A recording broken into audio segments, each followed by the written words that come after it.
자, 이제 둘째 시간 시작해 나가도록 하겠습니다. 자, 251페이지에 제4절 등기 제도 나와 있죠. 예. 자, 여기서 중요한 건 괄호 속에 있는 말이죠. 등기법과 중복된다. 예. 그러니까 공시법 시간에 다 하는 것들이다 이 말이죠. 예. 뭐 말인지 아시겠어요? 예, 공시법 때 다 하시는 것들이에요. 공시법 때 하죠, 등기법을. 예, 그렇죠. 그때 다 하는 것들이에요. 그러니까 민법 시간에 안 봐도 되는 거죠. 공시법도 다 하는 거니까. 예. 근데 봐야 돼요. 봐야 되죠. 예. 자, 보겠습니다. 농담이었어요. 자, 내려가서 01번 보세요. 중복 보존 등기. 자, 중복 보존 등기라는 건 보존 등기가 중복돼 있다는 겁니다. 부동산이 한 개인데, 부동산 한 개입니다. 예를 들어서 A라고 하는 부동산이 있어요. 부동산 한 개입니다. 한 개. 아니 그러면 등기부도 몇 개 있어야 돼요? 한 개 있어야죠. 한 개. 등기부 한 개 있어야죠. 당연한 거예요. 당연한 거. 등기부 한 개가 이렇게 개설되어야 한다. 자, 근데 부동산이 한 개인데 중복해서 또 다른 등기부가 개설돼 있다는 거예요. 이게 중복 보존 등기입니다. 물론 현재는 이렇게 전산 처리를 하기 때문에 중복 보존 등기가 생길 가능성은 현저하게 떨어지지만 이제 과거만 하더라도 이제 수기로 썼었죠. 등기부를. 이제 그 시절만 해도 이렇게 중복 보존 등기가 있는 경우가 덜어 있었죠. 자, 만약에 A 등기부에도 B 등기부에도 소유자가 둘 다 갑이다. 이러면 크게 문제될 거 없어요. 이런 경우라면 등기부 한 개 그냥 폐쇄해버리면 되거든요. 크게 문제될 게 없는데, 자, 만약에 등기부가 A 등기부는 소유자가 갑인데 B 등기부는 을이면 이러면 이제 문제가 되는 거예요. 이러면 소송할 수 있는 거예요.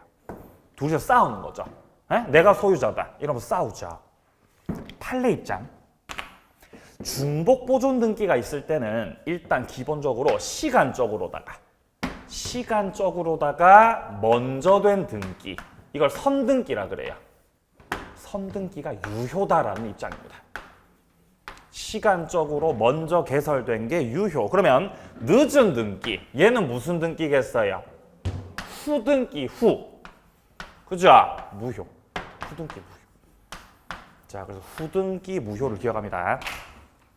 자, 1번입니다. 등기 명의인이 동일하네요. 자, 먼저 격려된 등기가 유효, 선등기 유효. 나중에 격려된 후등기 무효다, 무효. 자, 밑에 2번 보세요. 등기 명의인이 동일인이 아닙니다. 자, 먼저 이루어진 보존 등기가 원인 무효가 되지 않는 한, 그러니까 선등기가 딱히 뭔가 문제가 없다면 이 경우는 후등기가 실체 부합을 한다고 해도 무효다라는 입장을 가지고 있습니다. 그래서 복잡하게 정리할 거 없이 그냥 선등기가 유효, 후등기가 무효 이렇게 정리하시면 되겠습니다.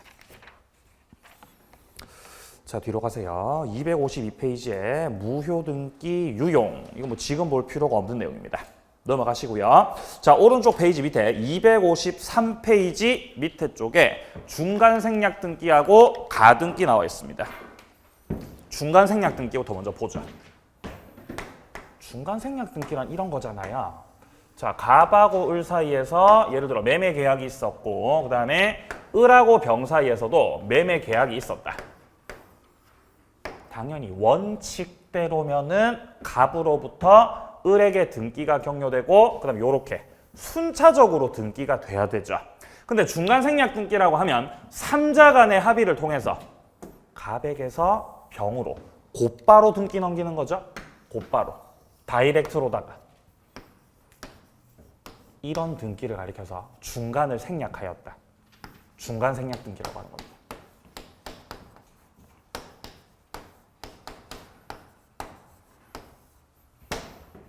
미등기 전매라고도 해요. 미등기 전매. 을명의로 등기를 하지 않고 미등기 상태에서 갑하고 매매 계약 체결해놓고 병한테 이렇게 쏙 넘기고 을은 빠지는 거죠. 그러니까 시세 차익만 딱 받고 을은 빠지는 거예요. 네. 그럼 이런 거 하면 얘가 이제 세금 안 내잖아요. 그죠? 세금 안 내죠. 탈세하시는 거죠. 따라서 우리 법에서는 중간 생략 등기 권장한다, 금지한다. 금지하고 있어. 하지 말라 그래요. 금지. 중간생략 등기를 금지하는 규정이 있습니다. 부동산 등기 특별조치법에서.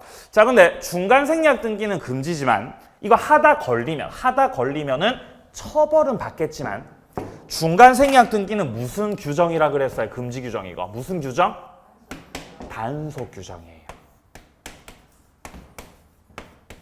단속 규정은 걸렸을 때 처벌은 받는 것이지만 그 사법상의 효력은 뭐가 되는 거? 유효가 돼버리는 거죠. 자, 그래서 일단 중간생략 등기 금지 규정은 단속 규정으로서 유효입니다. 유효. 일단 그걸 아셔야 돼요. 자, 근데 이 중간생략 등기도 자, 일단은 단속 규정이라서 일단은 유효인데요. 일단 유효. 자, 근데 만약에 이 중간생략 등기를 허가구역에서 하셨어요. 토지거래 허가구역이라는 게 있잖아요. 토지거래 허가구역이라고 하는 것은 이 투기가 우려되는 구역을 이렇게 지정하는 거죠. 그래서 여기서 토지 매매를 할 때는 허가를 받아야 유효가 된다라는 구역 지정하죠. 여기서 투기하지 말라고 구역 지정해놨는데 허가구역에서 중간생략 등기 하신 거예요.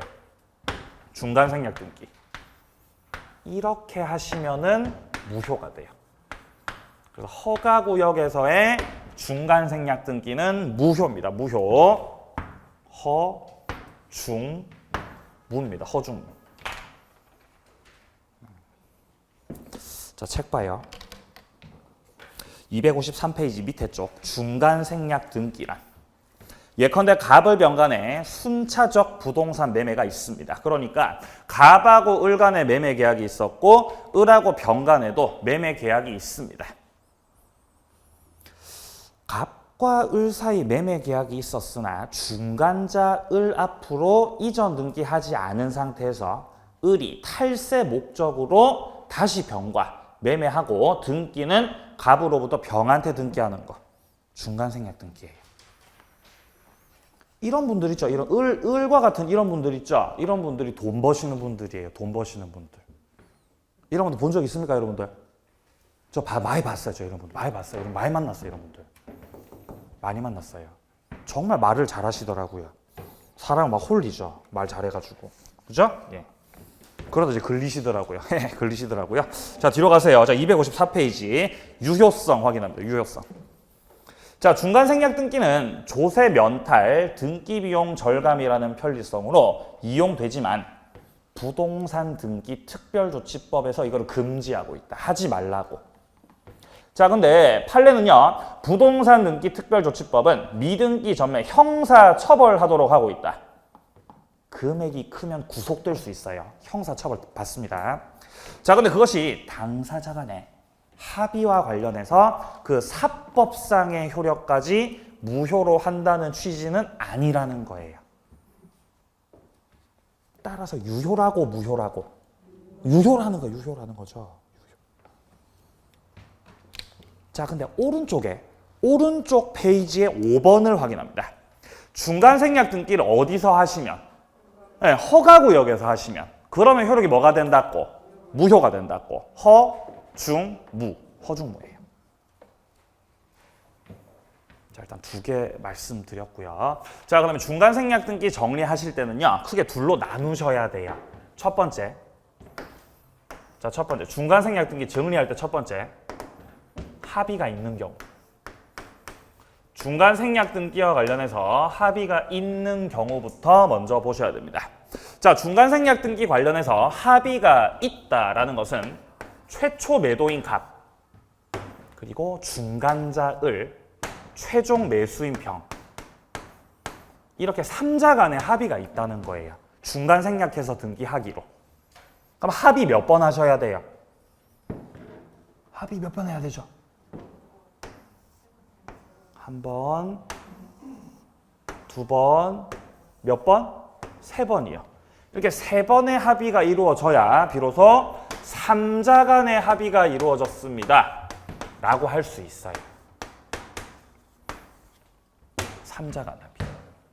자, 그러면 이 3자 간 합의가 됐을 때 합의가 되었다라고 말을 할 수 있습니다. 만약에 세 가지 합의 중에서 어느 것 하나라도 틀어지면 합의된 거, 합의 안 된 거, 합의 안 된 거예요. 다 합의하셔야 돼. 다 싹 다 합의. 이렇게 돼야 중간 생략 등기에 관해서 합의가 됐습니다라고 할 수 있습니다. 자, 그러면 중간 생략 등기 합의가 됐으면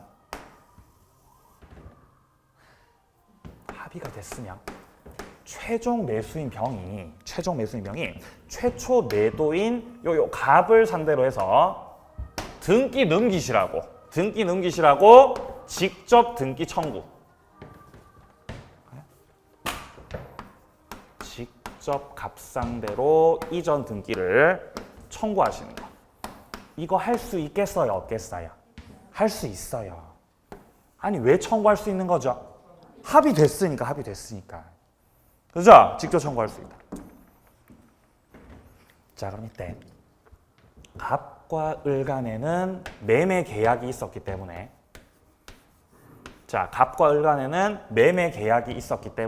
자, 을은 매수인으로서 매도인을 상대로 해서 등기 넘기거라 청구할 수 있는 등기 청구권이 있는 거죠. 누구 상대로 가지는 거죠? 갑 상대로. 매매 계약 체결했으니까.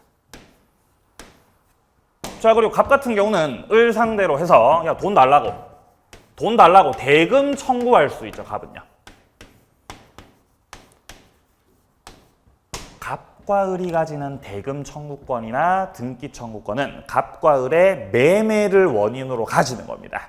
자, 그래서 이런 권리들은 3자 간의 중간 생략 등기와 관련해서 합의가 이루어졌다고 해서 없어지지 않습니다. 3자 간 합의를 해도 이 채권들을 가지고 있는 거예요, 그대로. 왜냐하면 을의 등기 청구권, 갑의 대금 청구권은 무엇을 원인으로 가지는 것이기 때문에 매매를 원인으로, 요거를 원인으로 가지기 때문입니다. 따라서 갑은요, 을과의 매매 계약 속에서 매매 대금이 인상된 거예요. 야, 생각해보니까 너무 싸게 팔았다. 지금 땅값이 이렇게 오르고 있는데 나 더 비싸게 팔래. 더 비싸게 팔게. 아니, 예를 들어 원래 평당 뭐 600에 팔기로 했는데 야, 평당 650원 받아야 되겠다. 을도 여기에 대해서 그래. 동의했다면 병이 갑 상대로 직접 등기를 청구할 때 갑이 아직 내가 을로부터 인상분의 대금을 받지 못했으니까 등기 넘기는 거 거절하죠. 이행 거절하죠. 에? 이게 가능하겠어요? 불가능하겠어요? 가능하다는 거예요. 돈 안 받았으니까 이전 등기 안 해줄 거야. 이게 그 유명한 뭐죠? 네, 이게 바로 그 유명한 동시행의 항변권이에요. 동시행의 항변권입니다. 자, 체감계 보죠. 체감계. 자, 일단 어디 보시면 되냐면요. 2번, 254페이지 위쪽에 2번을 확인합니다. 3자 간 합의가 있는 경우입니다. 자, 양괄호 1번을 확인합니다. 죄송합니다. 양괄호 1번 보기 전에 첫째 줄. 2번에 3자 간 합의 있는 경우에서 첫째 줄. 합의가 됐기 때문에 최초 매도인 갑에서 최종 매수인 병으로 직접 이전 등기 청구할 수 있다. 합의됐기 때문에.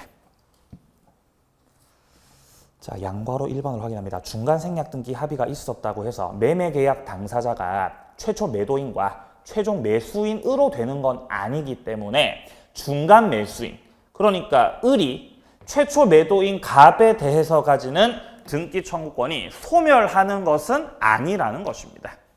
아까 말씀드렸던 거죠. 그대로입니다. 자, 그다음에 양괄호 2번을 확인합니다. 파란 색깔로 표시된 부분. 최초 매도인은 인상된 매매 대금이 지급되지 않았음을 이유로 해서 최종 매수인 병 명의로의 이전 등기 의무 이행을 뭐 할 수 있다고? 거절할 수 있다고. 이게 그 유명한 뭐라고요? 동시이행의 항변권이야. 돈 안 들어오니까 나 등기 안 넘길 거야 라고 거절할 수 있다는 거죠. 자, 이게 합의 된 경우고요. 자, 그다음에 중간 생략 등기 정리하실 때 두 번째는요. 자, 두 번째. 합의가 되지 않은 경우예요. 3자 간의 합의가 이루어지지 않은 경우입니다. 합의가 되지 않았다. 자, 그럼 합의가 되지 않았다는 건 뭐 이를테면 이런 거예요. 갑하고 을 사이에서 매매 계약이 있었고, 요렇게 매매 계약이 있었고, 자, 그 다음에 을하고 병 사이에서도 매매 계약이 체결됐던 거예요. 이렇게. 근데 갑하고 병하고 사이에서는 중간을 생략해서 바로 등기하기로 합의하지 않은 것입니다. 그럼 합의 안 된 거죠. 합의 안 된 거. 밑에는 합의가 안 됐기 때문에 최종 매수인 병이 최초 매도인 갑상대로 해서 등기 넘기시라고 직접 등기 청구 할 수 있겠다, 할 수 없겠다? 할 수가 없는 거예요. 아니, 왜 할 수 없는 거죠? 합의가 안 됐으니까. 합의가 안 됐으니까 할 수 없는 거예요. 그죠? 그럼 할 수 있는 경우는 왜 할 수 있었어요? 합의가 있었으니까. 그죠? 합의가 있었으니까. 그렇게 차이가 있어요. 자, 그럼 병은 등기 청구권 가지고 있어요, 안 가지고 있어요?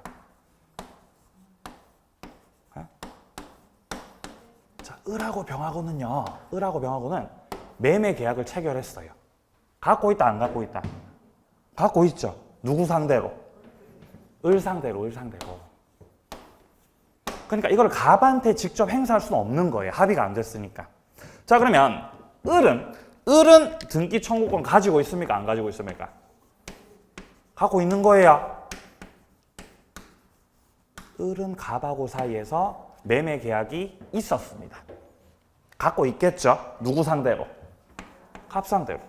을은 갑 상대로 가지고 있는 거예요. 자, 그러니까 병은 갑 상대로 직접 등기를 청구할 수는 없고, 을이 갑에 대해서 가지는 이 등기 청구권 어떻게 행사하셔야 되겠어요? 맞습니다. 대위에서 요렇게 행사하시는 거. 그건 할 수 있다는 거죠. 따라서 직접 청구는 안 되고 대위 행사를 하셔야 된다는 거예요. 대위에서 청구하면 갑이 등기 누구한테 넘겨주겠어요? 누구한테 이전 등기 되는 거죠? 을한테 되는 거예요. 그럼 을한테 등기가 되죠. 그럼 이제 병이 요거를 을한테 행사해서 등기 받으시면 되는 거예요. 그럼 소유자 되시겠죠. 자, 해서 직접 청구는 안 되고 대위 청구는 가능하다. 자, 그럼 마지막으로 을이 갑에 대해서 가지는 이 등기 청구권이요. 이 등기 청구권을 병에게 양도했습니다. 그러니까 이거는 채권을 양도하신 거죠. 아니, 채권도 양도가 가능해요.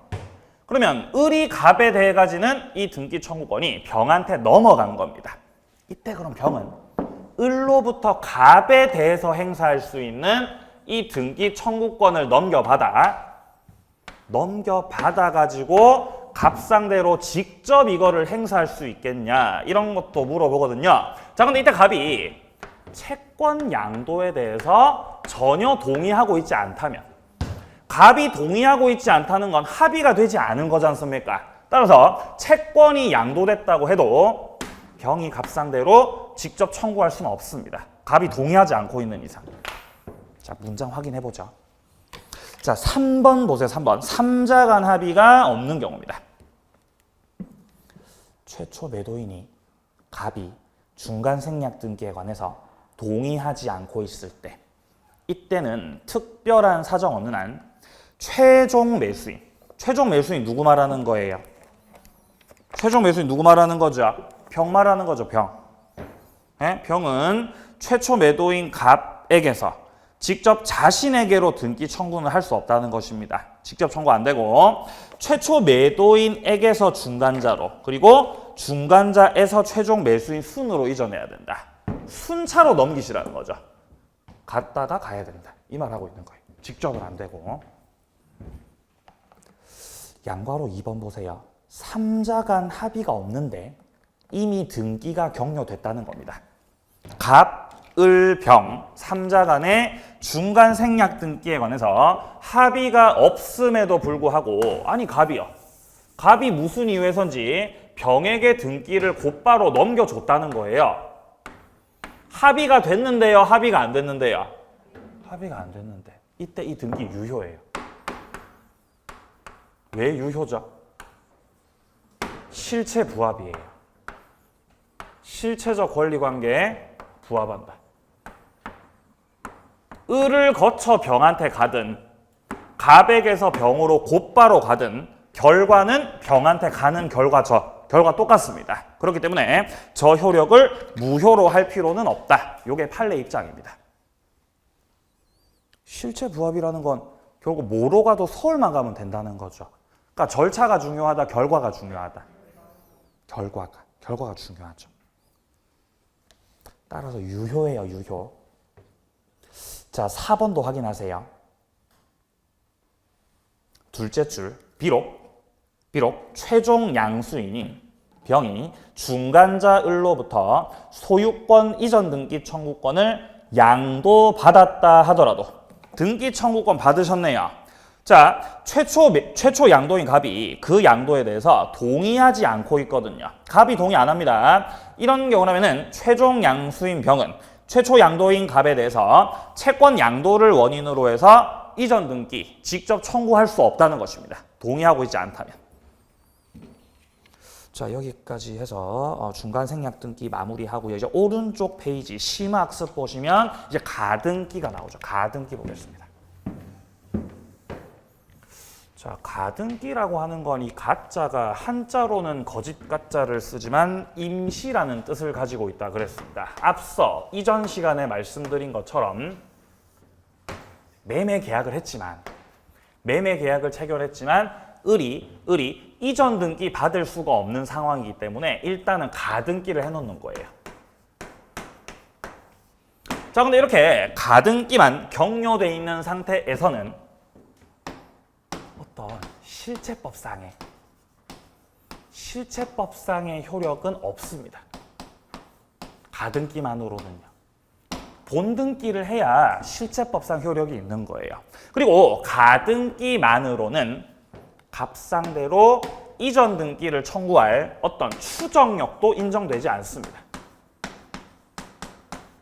그러니까 추정력이 없기 때문에 을은 입증해야 됩니다. 내가 이전 등기 받을 권리 있다는 걸 입증하셔야 돼요. 자, 그럼 실체적인 효력도 없고 추정력도 없기 때문에 갑이 이 부동산을 다른 사람한테 얼마든지 갖다 팔아버리고 이전 등기 넘길 수 있다는 겁니다. 이렇게 돼버리면 가등기를 격려시켜 놨지만 소유권이 병한테로 넘어간다는 거죠. 소유권 병한테로 넘어간다. 그럼 현재 누가 소유자죠? 병이 소유자죠. 근데 을이 가등기 해놨잖아요. 이때 가등기만으로는 병을 상대로 해가지고 말소하거나 말소 청구 이런 거 돼야 안 돼요? 안 됩니다. 실제법상 효력이 없기 때문에. 가등기는 그냥 순위 유지하는 거죠. 그죠? 순위를 보전하는 효력만이 있을 뿐입니다. 따라서 을은 가등기를 통해 순위를 보전하고 있다가 가등기에 기해서 본등기 청구하죠. 현재 소유자를 상대로 본등기를 청구하는 것이 아니죠. 가등기 당시 소유자, 저 갑상대로 해서 본등기를 청구한다. 자, 그러면 가등기 순위를 유지한 상태로 본등기가 격려가 되면 그때부터 물권이 변동됩니다. 물권이 변동된다는 게 뭐겠어요? 을이 소유권을 취득한다는 거죠. 그럼 을이 소유권을 취득하면서 병 명의의 등기는 등기관이 직권으로 말소시키죠. 등기관 직권에 의해서 말소가 되는 거예요. 이게 가등기죠. 그죠? 가등기. 네. 가등기예요. 네. 가등기는 해보면 이제 이해가 돼. 해보면. 그러니까 오늘 가서 한번 해보세요. 등기소 가셔가지고. 가등기는 부동산 등기부를 딱 이렇게 열람을 했을 때 표제부가 있고 그 다음에 갑구가 있잖아요. 갑구. 네? 등기부 갑구. 갑구에 어떤 사항이 기재가 되죠? 예? 어떤 사항이요? 아니에요. 소유권. 갑구에 소유권에 관한 사항이 기재가 되는 거예요. 갑구란. 그럼 을구에는 어떤 게 기재가 돼요? 을구에는요. 소유권 이외의 권리. 자, 다시 한번 등기부는 표제부가 있고 갑구가 있고 을구가 있잖아요. 그죠? 표제부는 물건의 어떤 물리적인 것들을 쓰는 거예요. 뭐 면적이라든지 뭐 높이라든지 뭐 기타 등등, 소재지라든지 기타 등등. 근데 갑구라는 권리를 기재하는 거예요. 그 중에서도 소유권 관련된 거. 그리고 을구라는요. 소유권 이외의 것들. 이렇게 이제 등기부가 구성되어 있잖아요. 네? 맞나요? 이렇게 돼 있어요. 네. 등기부는 가로로 돼 있어요? 세로로 돼 있어요? 용지 뽑았을 때. 네? 가로예요? 세로예요? 네? 자, 등기부 뽑았을 때 요렇게 돼 있어요? 아니면은 이렇게 돼 있어요? 네? 자, 1번이다, 2번이다. 2번으로 바뀐 지 꽤 오래됐어요. 그러니까 여러분들 등기부 안 보신다는 거죠. 평소에. 그죠? 네, 원래는 이렇게 생겼죠. 원래 이렇게 생겼죠? 원래 이렇게 생겼어. 등기부가. 네? 여기다 이게 표가 이렇게 돼 있거든요. 이렇게. 네? 갑구. 네? 갑구. 네? 뭐 해가지고 뭐 1번. 뭐 이렇게 써져 있다고 이렇게. 예전에. 지금은 이렇게 세로로 돼 있어. 세로로 이렇게. 네? 안 보신다는 거 등기부를 볼 일이 없죠, 그죠? 네. 이거 한번 보세요. 네, 새로 다 돼 있어요. 바뀌었어요.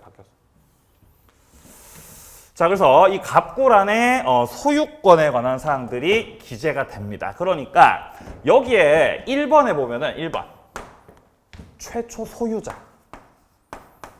소유자가 갑으로 기재가 되겠죠. 갑.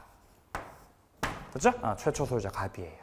그리고 나서 을이 소유권을 나중에 취득할 목적으로 가등기를 해놨기 때문에 2번 해서 가등기 권리자 을 이렇게 기재가 되죠.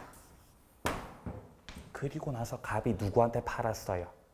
병한테 팔았잖아요. 3번에 소유권이 이전됐습니다. 그래서 소유자가 병으로 바뀌었으면 이렇게 되는 거죠. 그래서 일단은 병은 소유권 취득하는 건 맞지만 나중에 이 을이 가등기를 통해 지금 순위를 유지하고 있는 거죠. 그래서 여기서 가등기에 의해서 본등기 청구가 되면 여기서 물권 변동이 이루어져서 을이 여기서 소유권을 취득하는 거예요. 그럼 이제 가등기보다 순위가 밀렸던 것들은 등기관이 다 어떻게 한다고요? 말소시키는 거예요. 말소 이렇게 지워버리는 거죠. 그럼 누가 최종 승리자? 을이 최종 승리자죠. 병은 뭐예요, 병은? 똥멍충이죠. 예? 이러면 이제 똥멍충이죠, 똥멍충이.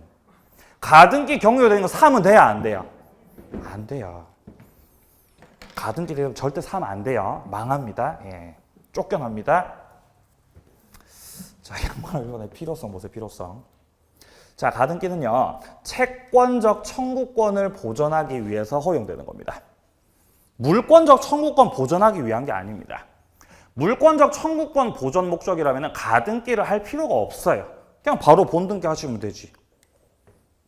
양괄호 2번입니다. 가등기 상태로는 실체법상 효력 없다. 따라서 이 단락에서 마지막 줄 문장 확인합니다. 본등기 전에 가등기 권리자는 무효인 보존등기 말소 청구할 수 없습니다. 양괄호 3번 추정력 인정되지 않는다. 양괄호 4번이요. 가등기도 양도가 가능한 것이냐. 을명의로 가등기가 격려되어 있던 상태에서 을이 이 가등기상 권리를 다른 사람한테 이전시킬 수 있겠냐는 거죠. 정액의 가등기도 이전이 가능하냐. 가능합니다. 가등기 이전. 이때 가등기를 이전할 때는 다만 주등기로 하시면 안 돼요. 부기등기로 넘기셔야 돼요. 부기등기. 자, 만약에 을명이의 가등기, 요 관련된 등기를 주등기로 정한테 넘긴다면은 정이 몇 번으로 들어가겠어요? 4번으로 들어가겠죠. 주등기로 넘긴다면. 그럼 이제 3번보다 순위가 밀리게 되잖아요. 그러니까 순위를 유지하시려면은 부기등기 2-1로 들어가야 된다는 거죠. 이렇게 가등기를 정한테 이전시키는 거 가능하다는 겁니다. 주등기 말고 부기등기로. 자, 그래서 부기등기 형식으로 격려할 수 있습니다. 양괄호 5번. 가등기도 소멸시효 근리나. 가등기라고 하는 건 채권적 청구권을 보존하기 위한 거죠. 소멸시효 근린다고 안 근린다고? 근린다고에 따라서. 몇 년? 10년. 자, 들어갑니다. 256페이지입니다. 본등기 후 효력입니다. 양괄호 1번. 순위 보전 효력이 있다. 본등기 순위는 가등기 순위를 따르게 됩니다. 자, 그리고 물권 변동 시기는요. 본등기 한 때부터죠. 그러니까 을이 소유권을 취득하는 시점은 가등기 당시로 소급한다고 본등기한 후부터라고. 본등기한 후부터죠. 따라서 소급표 있는 거 없는 거? 없다는 거죠. 소급표 없다. 본등기한 그 시점서부터 을이 소유자가 되는 것이에요. 소급하는 것이 아니다. 자, 그리고 동그라미 2번에 보시면 중간 취득 등기 나오죠. 직권 말소됩니다. 중간 취득 등기라고 하면 가등기하고 본등기 사이에 이루어진 등기입니다. 을명의로 가등기가 격려됐는데 본등기가 되기 그 사이에 이렇게 병명의로 등기되어 있었죠. 이런 게 중간 취득 등기입니다. 이런 것들은 직권으로 말소 처리된다. 자, 밑으로 양괄호 3번이요. 본등기 청구의 상대방은 현재 소유자를 상대로 하는 것이 아니라 가등기 당시에 소유자를 상대로 청구한다. 자, 등기 추정력은요. 나중에 요약집 나왔을 때 그때 보도록 하겠습니다. 자, 여기까지 해서 등기 제도 관련된 내용들 마무리합니다. 동산 물권 변동이 뒤에 나오고 있는데 전혀 보지 않습니다. 시험에 안 나오기 때문에. 자, 계속 넘기셔서 이제 272페이지입니다. 넘기셔서 272페이지. 물권 소멸입니다. 물권 총론 마지막이죠. 물권 소멸.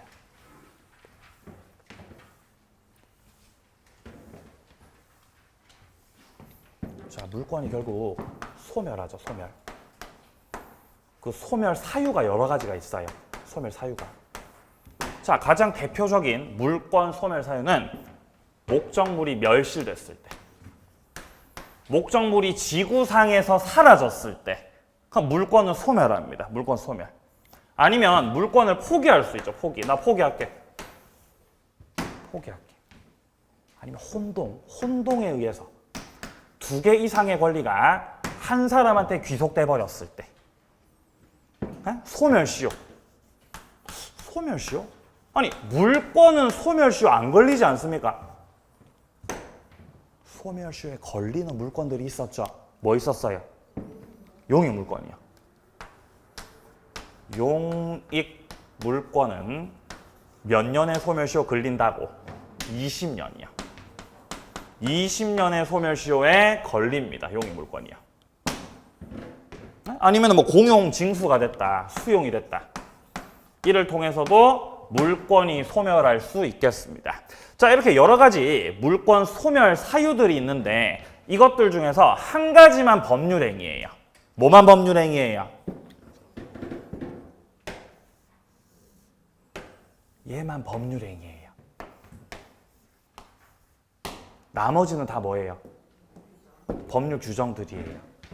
따라서 말소 등기해야 소멸하는 거는 뭐밖에 없다. 지금 사유 중에서 포기밖에 없다는 거예요. 나머지는 말소 등기 안 하셔도 돼요. 자, 1번 보세요. 목적물의 멸실, 말소 등기 없이도 소멸합니다. 자, 1번에 물건 멸실이죠. 건물이 멸실됐다면은 그 건물에 있는 소유권, 저당권 전부 다 말소 등기 없이 소멸하죠. 자, 그럼 2번에 보시면 토지가 포락이 된 거죠. 토지가 포락됐다는 건 물에 다 잠겨버렸다는 거예요. 그러면 이거는 건물이 멸실된 거랑 똑같습니다. 소유권이 없어지는 거예요. 토지로서 이제 가치가 없거든요. 자, 그래서 한 번 포락돼서 해면 아래 잠겨서 복구가 곤란, 토지로서 효용 상실합니다. 그러면 소유권이 끝났습니다. 소멸하죠. 절대적 소멸이에요? 상대적 소멸이에요? 이거 절대적인 소멸이에요. 절대적으로. 따라서 그 후에 포락된 토지가 다시 성토됐다는 거죠. 그렇다고 해서 종전에 소멸했던 소유권이 다시 부활하지 않습니다. 다시 이렇게 막 태어나지 않아요. 되살아나지 않습니다. 다시 취득 못한다. 자, 밑에 내려가세요. 네모 2번 소멸시효. 자, 소멸시효. 기본적으로 물권은 소멸시효 안 걸리지만 소멸시효 걸리는 물권은 용익 물권들밖에 없다 그랬어요. 그래서 밑에 4번에서 용익 물권 확인합니다. 20년간 행사 안 하면 없어진다. 오른쪽 3번 포기. 포기. 뭐를 기억하시라고요? 포기는요? 법률 행위다. 법률 행위다. 네. 자, 소유권 포기는 상대방이 없는 단독 행위예요. 내가 내 소유권 그냥 포기하는 거니까 상대방이 없어요. 근데 제한 물권을 포기한다는 건 제한 물권자한테는 설정자가 있습니다. 내가 전세권 포기할게.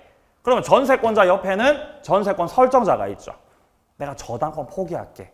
저당권 설정자 있겠죠. 따라서 제한 물권 포기는 상대방이 있는 단독 행위예요. 자, 2번을 확인합니다. 지상권이 저당권의 목적이 돼 있다.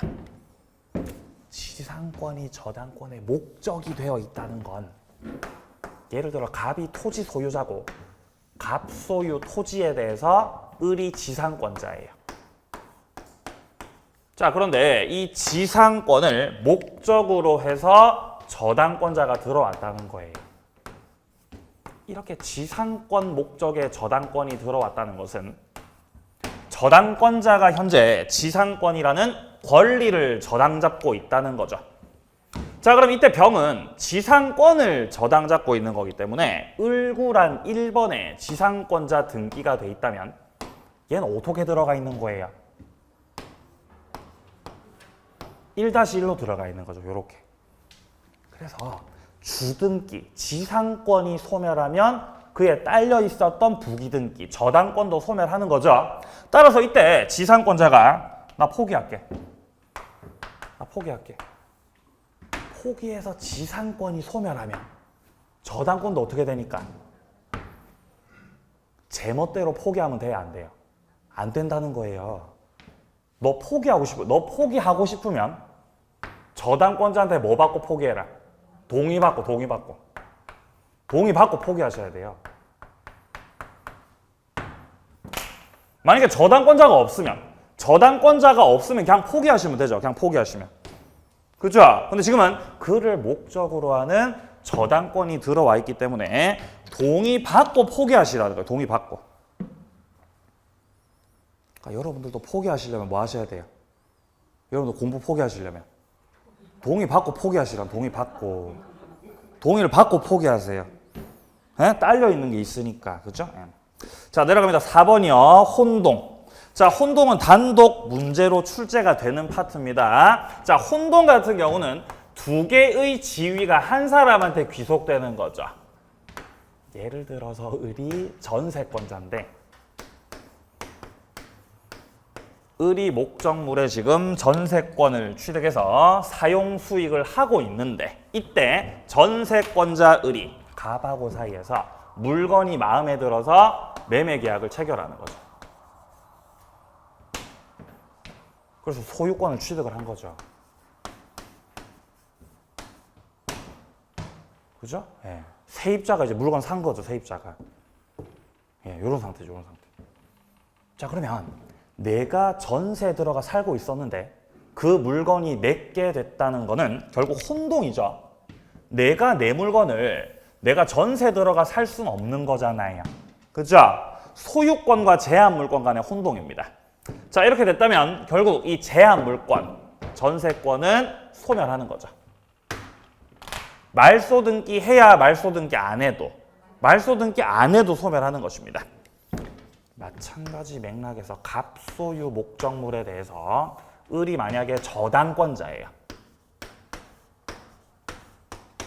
을이 저당권을 가지고 있는 상태에서 저당권자가 저당 잡은 그 목적물이 마음에 들 수 있겠죠. 그럼 역시 갑하고 매매 계약을 통해서 갑으로부터 소유권 넘겨받아 취득하시는 거죠.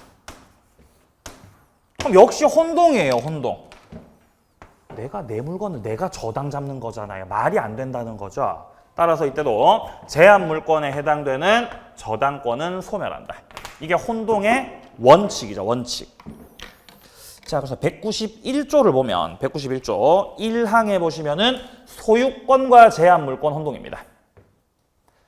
동일한 물건에 대해서 소유권과 다른 물건이 동일한 사람에게 귀속한 때 여기서 말하는 다른 물건은 제한 물건 말하는 겁니다. 이때 그 다른 물건, 그 제한 물건은 소멸한다. 이게 원칙이죠, 원칙. 그러나 그 물건이 제3자 권리의 목적인 때 그때는 소멸하지 않는다. 이게 예외죠, 예외. 소유권과 제한 물건이 이렇게 한 사람에게 귀속하는 경우는 그때 그 다른 물건, 그러니까 제한 물건은 말소 등기하지 않아도 소멸합니다. 그게 원칙이죠. 자, 근데 만약에 제3자 권리의 목적이 되는 경우라면은 소멸하지 않는다라고 기술하고 있는 거죠. 제3자 권리의 목적이 된다는 건 갑소유 목적물의 예를 들어 을이 전세권자인데 이 전세권을 목적으로 하고 있는 제3자, 저당권자가 들어와 있다는 거죠. 자, 그럼 역시 저당권자 병이 을에 전세권 저당 잡는다는 건 전세권자가 을구란 1번이라면 1-1로 들어와 계시다는 거죠. 이런 상태에서 전세권자 을이 갑과 매매 계약을 체결했고 소유권 취득했을 때 원칙대로라면은 이때 이 전세권은 혼동을 통해서 소멸해야 되겠죠. 근데 이때 전세권 소멸하면 얘도 가잖아요. 이 제3자를 보호하기 위해서 이런 제3자를 보호하기 위해서 혼동이기는 하지만 소멸한다, 소멸 안 한다고 안 한다고 예외라는 거죠, 예외. 자, 2항도 확인하세요. 2항이요. 제한 물건하고 제한 물건끼리의 혼동도 있습니다. 자, 전항 1항의 규정은 소유권 이외의 물건 그리고 그를 목적으로 하는 다른 권리가 동일한 사람에게 귀속한 경우에 준용한다. 이거는 제한 물건끼리 지금 혼동이 된 거예요. 자, 책에 나와 있는 그대로를 말씀을 드리면은 자, 갑소유 토지의 을이 지금 현재 지상권자입니다. 을이 지상권자. 자, 지상권자 을이 있고 그 지상권을 목적으로 하고 있는 저당권자가 있는 거예요. 여기서 지상권자 을이 자신이 가지고 있던 이 지상권을 다른 사람한테 넘길 수 있거든요. 그래서 지상권을 병한테 양도하신 거예요. 지상권 양도. 그럼 저당권자가 을로부터 지상권 넘겨받으시겠죠. 이렇게 되면 이거는 소유권하고 제한물권 간의 혼동이 아니라 제한물권끼리 혼동이 됐다는 것이에요. 내가 저당 잡고 있던 게 뭐였어요? 지상권 저당 잡고 있었죠. 근데 그 지상권이 내게 된 거예요. 그럼 내가 내 지상권 내가 저당 잡는 거잖아요. 이게 혼동이라는 거죠, 혼동. 없애야 되겠죠? 뭐를 없애야 돼요? 지상권 없애야 됩니까? 저당권 없애야 돼요. 지상권 없어지면 다 없어져요. 그죠? 저당권 없애야 된다는 거죠. 자, 밑에 3항입니다. 점유권에 관해서는 혼동 규정을 적용하지 않는다. 점유권하고 광업권 같은 경우는 다른 물권들과의 양립이 가능하죠. 안 없어져요, 혼동이 돼도. 소유자이면서 전세권자일 수 있고, 죄송합니다. 소유자이면서 점유권 가질 수 있고, 전세권자이면서 점유권 가질 수 있거든요. 양립이 가능합니다. 그러니까 점유권은 혼동하고 상관이 없어요. 밑에 사례 보세요. 갑이 소유자죠. 을이 전세 들어왔잖아요. 근데 을하고 갑하고 매매했잖아요. 그래서 을이 소유권 취득을 한 거죠. 전세권자가 소유권 취득했습니다. 전세권 어떻게 된다? 소멸한다. 이게 원칙이죠. 하지만 밑에 예외를 보시면요. 을의 전세권을 목적으로 제3자 병은행이 저당권 가지고 있는 거죠. 그러면 저당권자를 보호하기 위해서 전세권 혼동이 되더라도 소멸하지 않습니다. 예외입니다. 자, 뒤로 가서 조금 더 복잡한 유형들 함께 보죠. 자, 274페이지. 자, 먼저 혼동 유형 첫 번째는요. 소유권과 제한 물권 간의 혼동입니다. 자, 동그라미 1번의 원칙을 확인하세요. 제한 물권은 혼동으로 소멸한다. 사례 1번. 갑소유 토지에 지상권자가 토지 매매해서 소유권 취득했죠. 지상권 소멸하죠. 혼동 때문에. 네? 사례 2번 보세요. 갑소유 건물에 임차인이 건물을 매매해서 소유권 취득했잖아요. 임차인이 건물을 소유하게 됐어요. 그럼 내가 내 건물에 내가 임차 들어가서 살 수는 없거든요. 따라서 임차권이 어떻게 된다고? 소멸한다는 것입니다. 역시 혼동입니다. 따라서 임차인 을이 기존에 가지고 있었던 보증금 반환 청구권도 소멸한다. 밑에 예외, 동그라미 2번의 예외, 혼동으로 소멸하는 제한물권이 제3자 권리 목적이거나 후순위 권리자가 존재할 때는 소멸 안 합니다. 사례 1번은 아까 말씀드렸던 거죠. 갑의 토지에 지상권자 을이 있고 그 지상권 목적으로 병에 저당권이 존재하고 있다면 지상권자 을이 토지 소유권 취득하더라도 저당권자를 보호하기 위해서 지상권은 소멸하지 않습니다. 자, 그리고 사례 2번 보세요. 갑의 건물에 1번 저당권자 을 그리고 2번 저당권자 병이 있잖아요. 자, 이게 두 번째 예외인데요.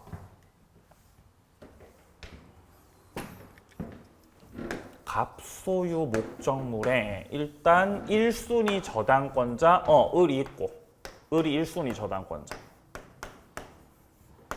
그리고 2순위 저당권자 또 병이 있었다는 거예요. 이렇게.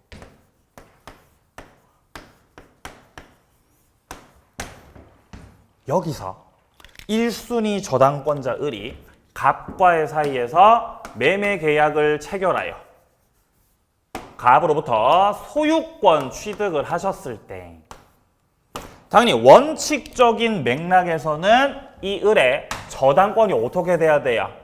소멸해야 되겠죠? 이거 소멸하면 1순위 저당이 소멸하게 되면은 밑에 2순위 저당이 몇 순위가 돼버리니까 1순위로 올라오잖아요. 그러면 병한테 누가 돈 빌렸었죠? 얘가 돈 빌렸었잖아요. 갑이 병한테 돈 빌렸었잖아요. 근데 만약에 1순위 저당이 없어져 버리면 목적물 소유자가 을인데 을이 소유자인데 1순위 저당권자는 누가 된다는 거예요? 병. 이렇게 된다는 거예요. 그럼 병한테 돈 빌려 쓴 건 갑이었잖아요. 근데 요 상태가 돼버리면은 결국 병한테 을이 돈 갚아줘야 되는 결과가 생긴다는 거죠. 이런 거 자체가 부당하다는 겁니다. 을이 억울할 수 있다는 거죠. 따라서 밑에 있던 병이 올라오지 못하게끔 올라오지 말고 밑에 있거라. 밑에 가만히 있거라. 이렇게 만들기 위해서 1순위 저당권은 비록 혼동이기는 하지만 소멸 안 한다는 거예요. 혼동 예외죠.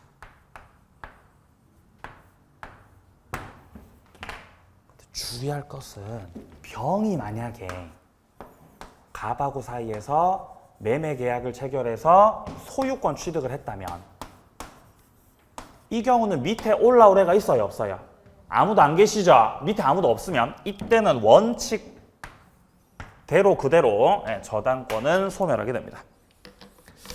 자, 사례 2번에서요. 자, 동그라미 1번 봅니다. 1번 저당권자 을이 매매로 인수 소유권 취득입니다. 1번 저당권 소멸 안 합니다. 자, 근데 동그라미 2번에서 2번 저당권자가 건물을 매매로 인수한 거죠? 이때 2번 저당권은 소멸한다는 거예요. 밑에 올라올 애가 없기 때문에 원칙적으로. 자, 동그라미 3번입니다. 주의할 것은 동그라미 3번 주의할 것은 1번 저당권자가 매매가 아니라 뭐에 의해서? 상속에 의해서 소유권 취득이에요. 1순위 저당권자가 매매를 원인으로 소유권 취득한 경우라면 소멸 안 한다 그랬죠. 근데 매매가 아니라 지 뭐 가지고 취득했다고요? 상속. 상속을 원인으로 소유권 취득을 했다는 거는요. 기존의 저당권자 을이 채권을 가지고 있었을 거 아니에요. 맞나요? 저당권자니까. 그리고 갑이 채무를 지고 있었죠. 근데 상속으로 을이 소유권 취득을 했다는 거는 권리, 소유권만 취득한 것이 아니라 갑이 가지는 모든 권리, 의무가 을한테 다 넘어가는 거잖아요. 제 말 이해되세요? 상속은 특정 승계니까 포괄 승계니까. 포괄 승계, 포괄. 따라서 상속을 통해서 을이 소유권 취득했다는 거는 병이 지고 있던 채무도 을한테 넘어갔다는 거예요. 그럼 이건 채권 채무가 혼동이 돼요. 내가 지금 받을 돈이 있는데 그 빚을 지고 있는 것도 내가 되는 거예요. 뭔 말인지 아시겠어요? 말이 안 되잖아요. 채권 채무가 혼동돼 버립니다. 그러면 이런 경우는 밑에 올라올 애가 있더라도 전환권 없어져요. 매매가 원인이 아니라 상속이 원인이면 채권 채무가 혼동돼 버리기 때문에 소멸합니다. 자, 그래서 저당권자가 상속을 받으면 채권 채무가 동일인에게 귀속된다는 표현이 나오고 있죠. 따라서 채권이 없어지니까 저당권은 없어지는 거예요. 매매가 아니라 상속을 원인으로 했을 때는요. 자, 오른쪽 제한물권끼리 혼동이요. 자, 사례 보시면요. 갑의 토지의 을의 지상권 목적으로 병의 저당권이 존재할 때 지상권자 을이 저당권자 병에게 지상권 양도하셨네요. 네. 그러면은 지상권과 저당권이 동일한 사람에게 귀속됐으므로 저당권이 소멸하겠죠. 자, 내려갑니다. 3번의 혼동 효과 보세요. 자, 동그라미 1번에서 혼동에 의한 물권 소멸은 등기를 요하지 않습니다. 법률 규정에 해당되기 때문이에요. 자, 근데 소멸했던 물권이 다시 부활하는 경우가 있습니다. 다시 부활해버려요. 부활. 갑 소유 목적물에 을이 예를 들어 뭐 근저당권자였어요. 근저당권자. 그럼 근저당권자로 등기가 돼 있었겠죠. 이렇게. 자, 이 상태에서 을이 갑과의 사이에서 매매 계약을 체결하였고 매매를 원인으로 해서 근저당권자 을이 소유권 취득하셨어요. 그럼 혼동이잖아요.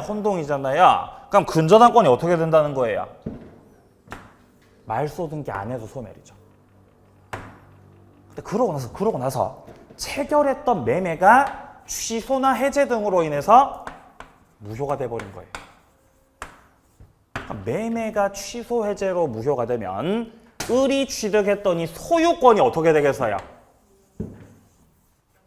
말소 등기 해야 복귀, 자동 복귀. 자동 복귀죠. 그럼 을이 어떻게 돼요? 을은 어떻게 되시는 거죠? 망하시는 거죠. 근저당은 혼동 때문에 없어져 버렸고 매매도 무효가 돼서 소유권도 갑한테 돌아가 버렸고 을한테 남는 게 없다는 거죠. 자, 해서 이런 경우에 혼동으로 근저당이 소멸했지만 이렇게 소유권이 자동 복귀가 되는 상태라면은 이때는 소멸했던 근저당이 부활하는 거예요. 소급해서 무효가 되기 때문에 매매 계약 없었던 상태로 돌아가거든요. 부활한다, 부활. 자, 근저당권자가 매매로 소유권 취득하면 근저당은 혼동에 의해 소멸하죠. 근데 그 뒤에 소유권 취득이 무효라는 것이 밝혀졌어요. 그러면 소멸했던 근저당이 부활합니다. 부활. 자, 밑에 혼동이 적용되지 않는 거. 양괄호 1번에 점유권, 양괄호 2번에 광업권 확인해 두시고요. 여기까지 물권 총론 마무리하겠습니다. 그럼 조금 쉬었다가 이제 물권 강론으로 점유권으로 들어가도록 하겠습니다.